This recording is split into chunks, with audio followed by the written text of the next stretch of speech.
Monsieur le Président de la Chambre des députés, distingués membres du bureau, chers collègues, la Constitution haïtienne du 29 mars 1987 amendée prône un État décentralisé si on se réfère au chapitre 1er. Dans cette perspective, la décentralisation implique un mode d'organisation de l'administration où, en plus des compétences reconnues à l'État, la gestion de certains intérêts est confiée à des organes qui sont des représentants de personnes publiques distinctes de l'État.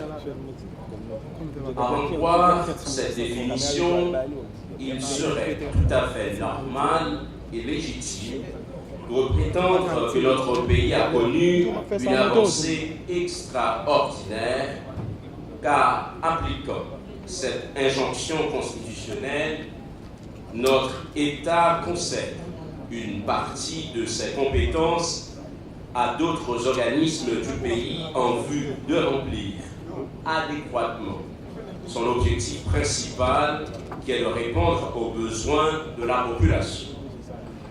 Cependant, sans vouloir mettre l'État au banc des accusés, on doit admettre que cette avancée n'est que théorique, car une telle mesure n'est circonscrite qu'à la République de Port-au-Prince.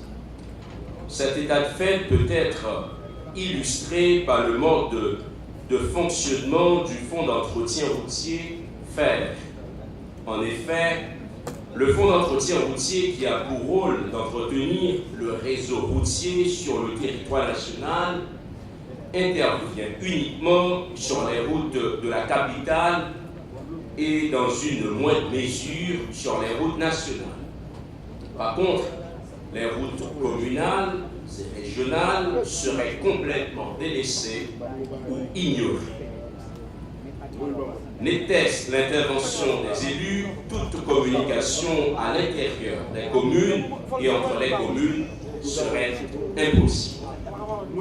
Partant de l'hypothèse que le Fonds d'entretien routier n'opère qu'à Port-au-Prince et ne dispose pas d'une carte nationale routière dont l'établissement permettrait, au vu de leur taille et de leurs problèmes respectifs, la prise en charge et l'amélioration des différentes routes communales et régionales en vue d'une intervention adaptée, il est tout à fait judicieux de remettre en question sa gestion passive.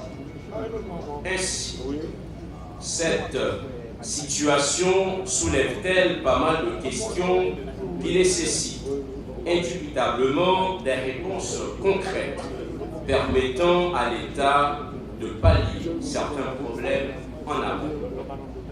Un retard sur la législation en vigueur nous a amené à déceler certaines lacunes qui méritent d'être prises en compte, notamment l'article 2 dans l'instrument régulateur du Fonds d'entretien routier qui dispose que le Fonds d'entretien routier administre la gestion des fonds destinés à l'entretien préventif du réseau routier.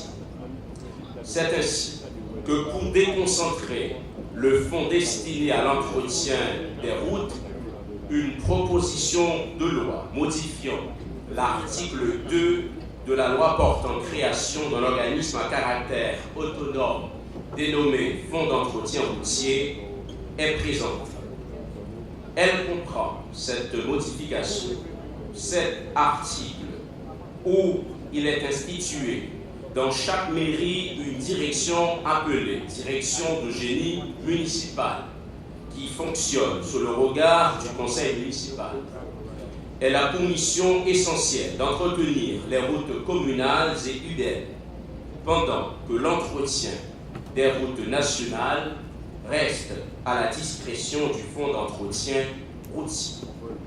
Par ailleurs, l'État est astreint à fournir à la direction des équipements et le personnel nécessaire à l'entretien routier en vue de parer à l'insuffisance des ressources tant matérielles qu'humaines qui prévalent en la matière et à l'inefficacité du mode d'exécution des travaux d'entretien périodiques qui entraînent parfois d'importants retards susceptibles de dégrader les réseaux existants. Telles sont, mes chers collègues, les raisons pour lesquelles je vous demande d'accorder un vote favorable à cette proposition de loi une fois que la commission y afférente aura produit son rapport à l'auguste Assemblée. Monsieur le Président, je vous demande de bien vouloir m'accorder acte de cette proposition. Merci.